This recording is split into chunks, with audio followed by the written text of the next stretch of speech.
La raison pour laquelle je reste convaincu que ne devient pas chantre qui veut. Parce que dans le ciel, ce ministère était le plus proche du trône de Dieu. Vous n'avez pas dit même que c'était ce ministère-là qui sécurisait le trône de Dieu. N'est pas chantre celui qui sait chanter. Aujourd'hui, dans le milieu chrétien, beaucoup confondent les artistes chrétiens et les chantres de l'Éternel. Beaucoup confondent les artistes chrétiens qui font du gospel et les chantres de l'Éternel. Parce que beaucoup se font appeler chantres, mais ne sont pas des chantres, mais sont des artistes. Mais des artistes qui chantent Jésus.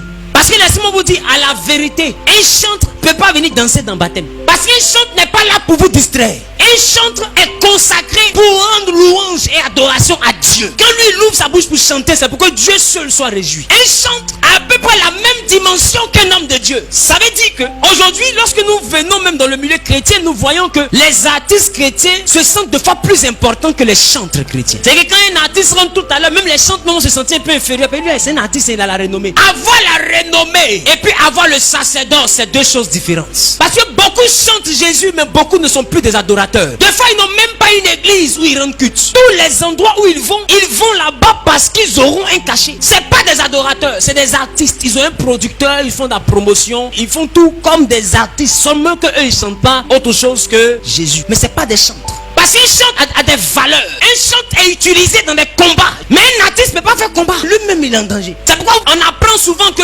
les artistes chrétiens de fois vont prêcher dans des pianos bas et tout ça. D'autres vont s'amuser en boîte de nuit et tout ça. Bah, c'est pas des chantres. Celui qui a instauré les chantres s'appelle David. Sinon, avant ça, des gens chantaient. Mais celui qui a instauré l'ordre des chantres, c'est le prophète David. Et les chantres ont été pris de la tribu des Lévites. Là où on prend les hommes de Dieu. C'est de cette même tribu que David a pris des gens pour être des chantres. Ça veut dire qu'ils ont reçu la même onction que les hommes de Dieu. Ça veut dire que par les chants, ils peuvent faire des délivrances. Dieu peut opérer des miracles. Par les chants, ils peuvent convertir des gens. Les chants sont des messages qui ont l'onction au même titre que des prédications. C'est la raison pour laquelle pour aller en guerre, Dieu a demandé à ce que les chantres soient devant. Parce que les chantres avaient l'onction. Ne confondez pas les artistes chrétiens et les chantres de l'Éternel. Normalement, dans le temple, qu'un artiste même arrive, il doit s'asseoir là-bas. Il ne doit pas monter là où les chantres arrivent. Parce qu'il n'est pas chantre qui veut. Mais aujourd'hui, dans les églises, on a des chantres qui ne prient pas, qui ne gênent pas. Tu savais, c'est exercice de voix. Et j'ai fait composition pour aller faire sortir cassette. C'est le chemin pour devenir artiste. Tu es un artiste gospel, mais tu n'es pas chantre. Le chantre, c'est son témoignage. Le chantre, c'est sa façon de vivre. On exige du chantre ce qu'on exige de l'homme de Dieu. Le chantre n'est pas qu'un simple chrétien. Le chantre est serviteur de Dieu au même titre qu'un prophète, qu'un pasteur, qu'un évangéliste, qu'un docteur. Mais dans l'église locale, ça veut dire que tu ne peux pas ne pas avoir d'assemblée ou adorer Dieu et puis être chantre. Le chantre, c'est un conducteur de louange. Mais dites-moi, les artistes, ils conduisent quelle louange? Peut-être qu'ils ont tant même pour un culte. C'est des gens du showbiz. Ils font du show et du business avec le nom de Jésus. Cette corporation a besoin d'entendre des choses. Parce que le chantre, il est sacré, c'est un sacerdoce royal. Il est outillé pour n'importe quel combat. Le chantre participe même à des délivrances. Le chantre de l'Éternel peut se mettre dans sa chambre en train d'adorer Dieu. Même sorcier ne peut pas dormir. Parce que le chantre n'est pas n'importe qui. Il détient l'arme la plus puissante que Dieu utilisait pour protéger son trône. Donc c'est-à-dire que le chantre a pour mission de protéger même le temple. Parce que le temple doit être environné d'une louange et d'une adoration pure, pour que les fondements puissent tenir. C'est la raison pour laquelle quand Satan veut attaquer les églises, majoritairement il attaque les chantres. Parce que c'est un groupe qui est très sensible. S'il réussit à les toucher, il sait qu'il a touché le cœur de l'église. Aujourd'hui, beaucoup écoutent, beaucoup attaquent, beaucoup réellement vont vers les hommes de Dieu, mais peu s'intéressent aux chantres. Or, si l'église va mal aussi, que les miracles diminuent, c'est aussi en partie à cause des chantres. Et quand je dis chante, je dis instrumentiste. Quand je dis chante, je parle aussi des vocalistes. Donc savoir chanter et puis être chantre, c'est deux choses différentes. Un chantre est consacré, il est mis à part. Pas les plaisantins que nous voyons dans les églises qui répondent. Tu es baf, tu n'es pas chantre. Un chantre a un style de vie conforme à la parole de Dieu. Mais quand tu regardes les chantres aujourd'hui, c'est la plus grande débauche qui puisse exister dans le temple de l'Éternel. C'est des gens qui se font manipuler dans tous les sens et avec même des empreintes encore sur leur corps viennent chanter Dieu. Oh, il y a empreinte, c'est le bras de l'homo sapiens numéro 2 ou bien c'est truc, mais si on va au FBI pour faire prélèvement d'empreintes, on trouve un bras qui est comme ça, un peu vers la poitrine, le bras est comme ça. Et mais ce bras là, ça fait quoi? C'est un sorcier qui voulait me manger la nuit. C'est la photo de son bras, vous voyez. Dans le temple aujourd'hui, ceux qui n'ont même pas la crainte de Dieu, majoritairement c'est les chantres. Il y a beaucoup de chanteurs dans l'église, mais les chantres sont rares. C'est pourquoi aujourd'hui, lorsqu'on regarde même la corporation des chantres, il y a de tout là-bas. Même d'homosexuels. Il y a de tout, mais quand il va chanter, hey Dieu, voix. Non, tu peux pas. Oh, la voix sort bien parce que c'est débouché. Pour nous, ça ne peut pas sortir. Donc quand je crie un peu, ça se bloque. Mais pour lui,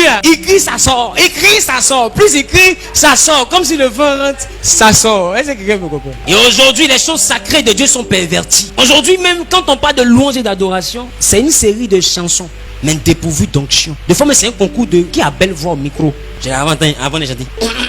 Seigneur, fais-moi voir. Tu es vaincu. Non, c'est méchant. Il faut faire la différence entre l'envie de plaire et être chanteur. Parce qu'un chantre qui rentre en compétition n'est plus jamais un chantre. Parce que quand on est chantre pour plaire à Dieu et non pour être meilleur que les autres. On n'est pas chantre pour dire j'adore Dieu. Vraiment, il y a l'ambiance. Non, tu es un ambianceur. Quand un chantre commence à chanter le Seigneur, c'est les cœurs qui sont touchés, c'est pas les oreilles. Un véritable chantre, quand tu commences à travailler, son adoration te plonge dans une repentance. Toi seul, tu te sens sale quand tu l'écoutes. Toi seul, tu écoutes. Toi seul, tu pleures. On t'a pas giflé. Toi seul, tu écoutes. Toi seul, tu te mets à genoux. Comme s'il y a une force qui te plie pour te mettre à genoux. Parce que le véritable chantre a l'onction. Il a la présence de Dieu avec lui. Oh, la Bible dit en son nom quoi? Tout genou fléchit. Le véritable adorateur qui transporte la vie de Jésus, lorsqu'il commence à adorer son Dieu, tu vas fléchir ton genou, ton cœur sera touché. Tu montes, tu descends, ton cœur sera touché. Même si tu es le plus grand païen, quand tu vas l'écouter, tu vas avoir frisson. Il y a quelque chose qui est dans ça.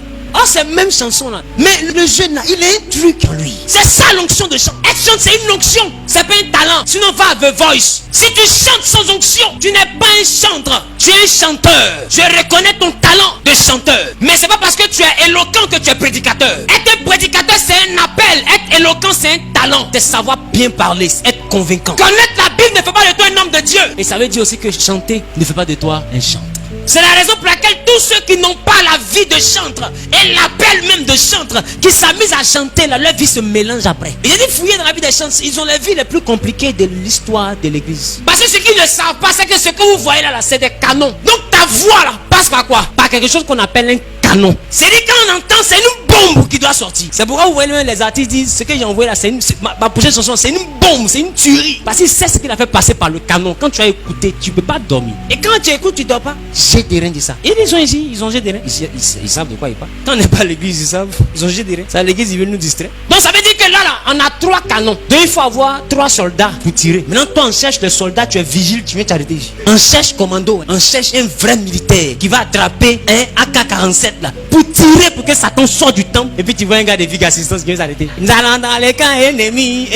Satan il regarde, dit mais il y a le sifflet. Un policier municipal qui vient s'arrêter derrière là. Nous allons dans les camps ennemis. Tu vas avec qui? Tu t'en vas seul, la vie. On te suivra pas là-bas. Parce que les chantres, c'est le commencement de l'armée. Je viens de vous prouver ça. Bibliquement. C'est la raison pour laquelle vous voyez que quand on doit rentrer dans les combats spirituels, on demande aux chants de donner des cantiques. Même quand un homme doit commencer à rendre ministère, chasser les démons, il dit donnez-moi un cantique. C'est ce qui montre que le combat va commencer. Donc c'est pas n'importe qui doit parler là. Parce que celui qui va parler là, il va déterminer tout ce qui va se passer après. Celui qui va parler là, c'est lui qui va ouvrir le ciel pour que l'atmosphère prophétique descende. C'est pas n'importe qui. Élisée dit, pour que je prophétise, allez me chercher un joueur de harpe. Ça veut dire un chantre. Élisée prophétise pas sans chantre à côté de lui. Il dit à Akab et Josaphat, vous voulez que je prophétise? Allez me chercher un joueur de harpe. Et la Bible, ils ont envoyé le joueur de harpe. Et pendant qu'il jouait de la harpe, la Bible dit, l'Esprit de Dieu est descendu sur Élisée. Et Élisée a commencé à prophétiser. Vous savez pourquoi David est rentré dans le temple manger des pains de proposition sans mourir? Normalement, c'est le lieu saint. On rentre pas là-bas. Tu rentres, Dieu te frappe, tu meurs. Si tu n'es pas sacrificateur. Mais je vous ai dit quoi? C'est David qui a instauré le régime des chantres. Pourquoi? Parce que lui-même, il était chantre. Les psaumes, c'est les psaumes de David. Or, psaume, c'est l'adoration. Psaume, c'est la louange. C'est-à-dire que David était dans la corporation des chantres. Donc, il pouvait se permettre d'aller prendre des pains de proposition sans que Dieu ne le touche parce que c'était un homme sacré et consacré. C'est la raison pour laquelle quand l'esprit mauvais tourmentait Saoul, c'est David seul qu'on appelait pour apaiser Saoul. Parce que David jouait de la harpe. C'était un instrumentiste. C'était chanteur. Le roi a problème. On n'appelle pas quelqu'un. Même prophète, on n'appelle pas. On appelle un chanteur. Face à un mauvais esprit, on appelait un chanteur. Et David vient s'asseoir au pied du roi. Et quand il commence à jouer, il dit l'esprit laissait Saoul.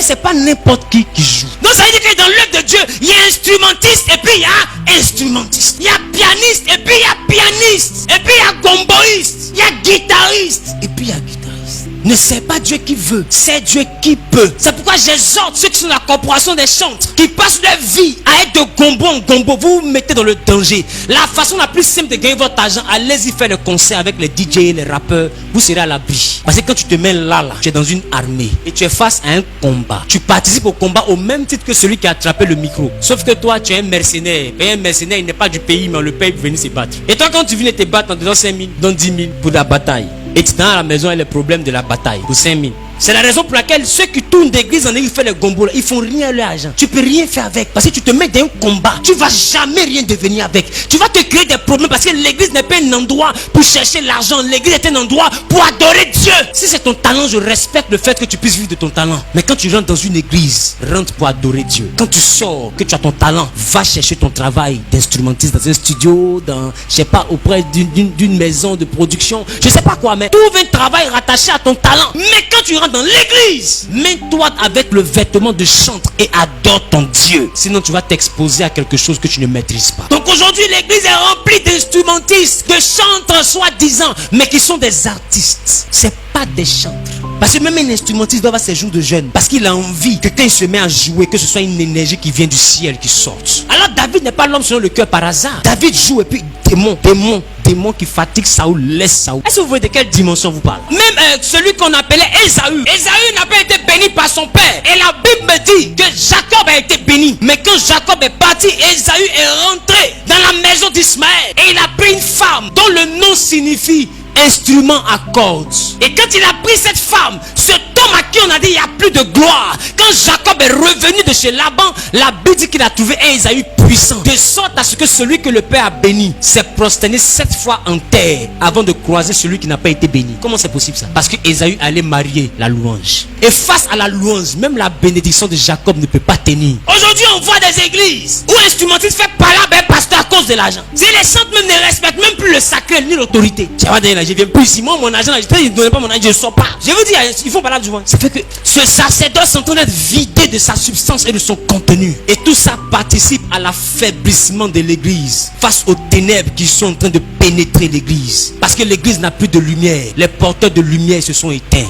Je vous ai dit qui était le porteur de lumière? Lucifer. Mais depuis qu'il a arrêté de faire sa louange, on l'appelait comment? Satan. C'est il n'a plus de lumière. Il a dit même le maître des ténèbres. Parce qu'il ne peut plus porter de lumière. Donc ça veut dire que si l'église doit briller, il faut d'abord que ce département soit sanctifié.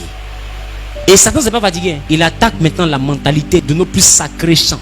Et aujourd'hui, lorsqu'on dit que quelqu'un passe à la télévision, il se sent plus important que le chantre qui ne passe nulle part, mais qui est un conducteur de louange, qui se consacre, qui cherche la face de Dieu. Ça fait que même ceux qui se consacrent là sont frustrés par ceux qui ne se consacrent pas. Et ça donne envie de ne plus se consacrer, de chercher à aller chanter aussi. Et Satan veut rendre tous les chants de l'Éternel artistes.